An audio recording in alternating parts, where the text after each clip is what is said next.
Bonjour à tous et bienvenue dans ce nouvel épisode dans lequel on va parler du service au paddle. On commence par expliquer les grandes règles au paddle au service. Donc il faut se trouver dans le rectangle qui est représenté par la ligne de service et la ligne imaginaire du milieu.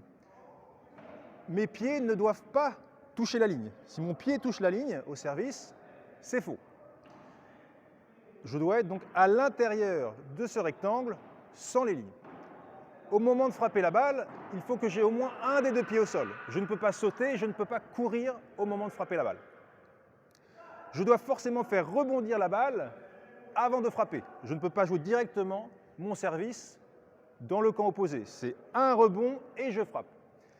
Et la frappe ne pourra pas dépasser la ceinture. Dans le règlement espagnol, le mot c'est ceinture, c'est la taille. Donc ce ne sont pas les hanches, c'est plutôt au niveau du nombril. Même s'il y a toujours des débats sur quelle est la hauteur réelle du mot ceinture et taille. Mais au niveau amateur, dites-vous que c'est en dessous du niveau du nombril. Une fois qu'on a servi, il faut servir en direction du carré de service en diagonale. Il faut que la balle passe le filet et aille rebondir dans le carré de service en diagonale. Et les lignes sont bonnes. Si la balle touche la ligne du carré de service, c'est bon. La seule règle où la balle est fausse, c'est si la balle rebondit dans le carré de service en diagonale et touche la grille avant de toucher le sol une deuxième fois. Donc, je vais vous montrer un exemple. Ça, c'est faux, par exemple. Ça, c'est bon. Si la balle rebondit deux fois dans le carré, c'est bon aussi. Et ça, c'est bon parce que ça rebondit deux fois avant la grille, donc cette balle est bonne par exemple. Maintenant, au niveau de la technique, je vais vous enseigner un service de paddle avec ma main gauche. Alors moi je suis droitier, mais pourquoi avec la main gauche? Comme ça me force d'être en condition réelle pour vous montrer toute la difficulté pour un amateur d'apprendre le service. Donc, la première étape, moi je décompose toujours les coups en étapes. C'est-à-dire que je commence, je me positionne déjà, généralement, soit proche du milieu du terrain, soit si mon coéquipier me gêne pour avoir accès à tout le court, un peu plus en retrait. On oublie dans un premier temps tous les positionnements un peu particuliers ici. Donc soit vous serez dans cette zone-là, soit vous serez ici en fonction de votre coéquipier. On n'est pas collé à la ligne, parce que si vous êtes trop collé à la ligne, vous n'avez pas d'espace pour lancer votre balle. Donc, mettez-vous un peu en retrait pour avoir un peu de distance et pouvoir lancer la balle où ça vous convient. Ça, c'est pour le positionnement. Maintenant, au niveau de la première étape technique du service. Moi, je vous conseille de vous positionner au niveau des jambes. On part toujours des jambes avec moi, avec le poids du corps sur la jambe arrière. Je pourrais me tenir comme ça. Alors, pour plus d'équilibre, j'ai mes deux pieds au sol, mais mon poids est sur ma jambe arrière. Et je vais travailler dans un premier temps cette poussée vers l'avant pour engager mon corps dans la direction où je veux jouer en diagonale. Donc dans un premier temps, je vais simplement travailler ça. Si vous ne savez pas jouer au paddle, les amateurs, on travaille ce transfert de poids d'une jambe à l'autre. Deuxième étape, une fois qu'on a travaillé le transfert du poids, c'est le rebond de la balle, où je fais rebondir ma balle. En tant que tennisman, ancien tennisman, faire rebondir sa balle, ça paraît quelque chose de très facile. Mais pour un amateur qui n'a jamais joué à un sport de raquette, c'est un mouvement qui n'est pas si simple que ça. Donc, faire rebondir la balle, souvent, je dis aux personnes, au lieu de faire ça, qui est un lancer de balle possible. Si vous préférez ça, ça ne me dérange pas. Mais moi, je préfère une poussée vers le sol. C'est-à-dire qu'au moment où je transfère mon poids, je fais rebondir. Un peu comme à la télé, les serveurs de tennis qui font rebondir leur balle avant de servir. Donc, au niveau de la main, je lance la balle vers le sol. À quelle distance? Ça va être différent pour tout le monde. Moi, ce que je dis, c'est, imaginez votre coup droit, vous gardez la balle dans cette main-là, et vous regardez où ça vous arrange, où ça vous va bien. Là, par exemple, ce n'est pas très confortable pour moi, donc je ne vais pas lancer ma balle ici. Là, ce n'est pas très confortable, mon coup droit ne pourrait pas passer. Là, Ah, c'est pas si mal. Donc j'ai trouvé une zone de lancement de balle qui me va bien. Faites la même chose, ça sera différent à chaque fois pour chacun de vous, mais au moins ça vous donne un repère. Donc j'ai la zone de repère, j'ai la manière de lancer, et j'ai le moment à laquelle je dois lancer la balle. C'est-à-dire que quand je fais le transfert du poids, c'est à ce moment-là que je dois lancer la balle. Donc la deuxième étape, c'est vraiment ça.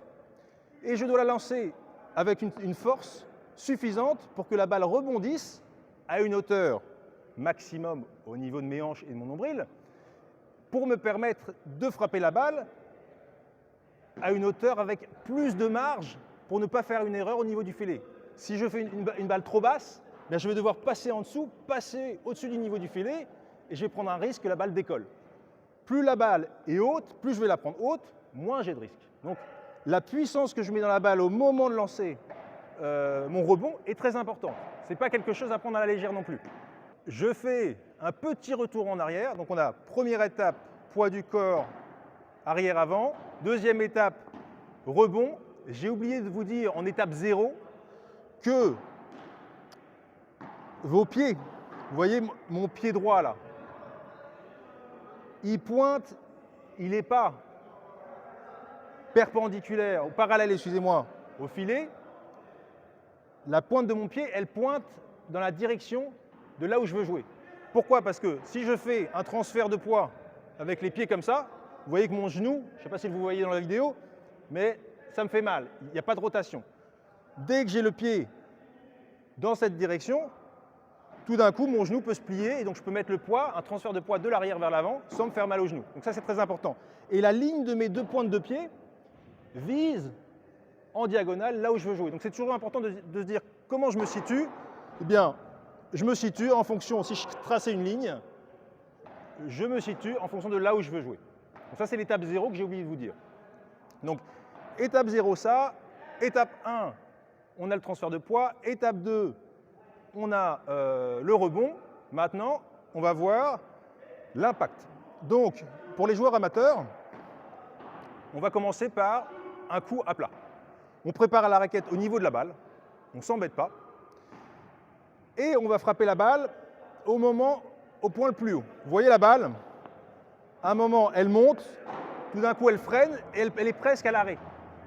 Et il faut la frapper à ce moment-là où elle est presque à l'arrêt, c'est là où il faut frapper la balle. C'est, attention, là. Vous pouvez vous entraîner à faire des essais et à un moment, quand elle perd de la vitesse et quand elle ne monte plus, quand elle commence à s'arrêter, c'est là où il faut commencer à la frapper. Et c'est très important parce que c'est le moment au final où il y a le plus de stabilité et vous allez pouvoir le plus avoir de contrôle sur la balle. On fait un essai, regardez. Je commence poids du corps vers l'arrière, je rebondis là où ça me va bien, j'attends un peu et je pousse. Et vous voyez ce qui se passe, c'est que quand je serre, je pousse et naturellement, vu que mon poids va vers l'avant, eh bien mon corps suit vers l'avant et je tombe et je me réceptionne sur ma jambe opposée, qui me fait que je peux courir vers l'avant et je ne perds pas de seconde pour me placer au filet. Ce qu'on voit généralement au niveau amateur, c'est qu'ils servent, ils regardent et puis ils courent. Alors que là, tout se fait dans la foulée. Je serre, j'avance et je vais directement vers ma position de jeu pour être bien placé. Donc on refait les étapes. Poids vers l'arrière, je transfère vers l'avant et en transférant, je fais rebondir la balle. J'attends qu'elle soit à l'arrêt et j'avance. On refait arrière-avant. Si vous voulez vous entraîner un peu au rebond. Et j'avance. Et attention, ce n'est pas ça, c'est je frappe et le poids du corps m'oblige à retomber. Parce que sinon, il y a des joueurs qui vont avoir l'habitude de faire ça. Mais si je fais ça, qu'est-ce qui se passe? Vous allez jouer dans la diagonale là-bas.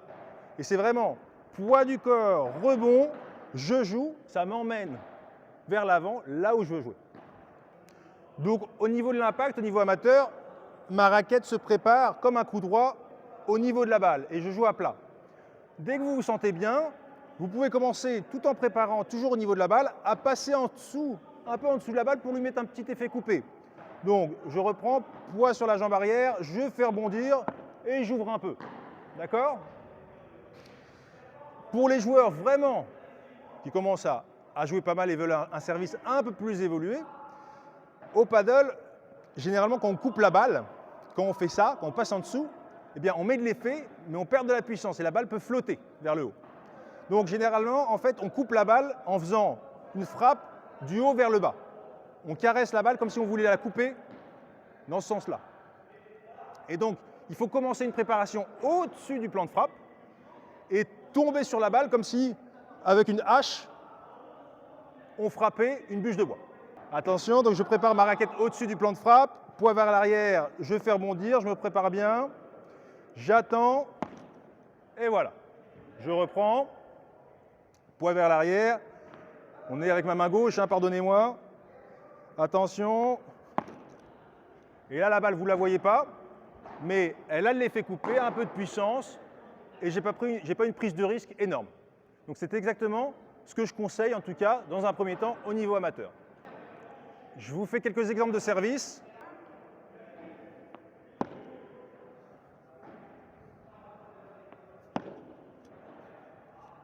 Il est propre, hein, le service.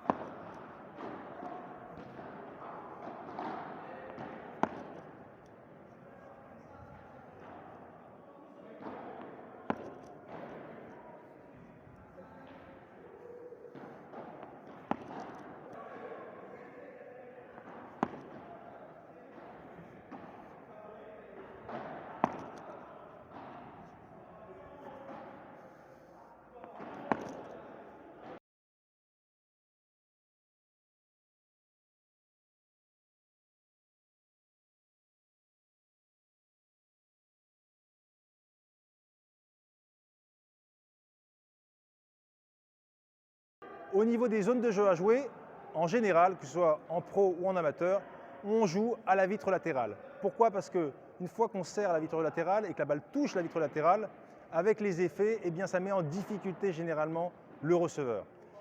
Alors, ce n'est pas une vérité absolue. Si demain vous avez un adversaire qui a un coup vraiment très faible et que vous pouvez viser ce coup en visant au centre, n'hésitez pas à viser au centre. Mais le centre est souvent plutôt une variation qu'un coup qu'on effectue en majorité. Merci à tous, c'est tout pour aujourd'hui. Merci de me suivre et je vous dis à très bientôt. Ciao!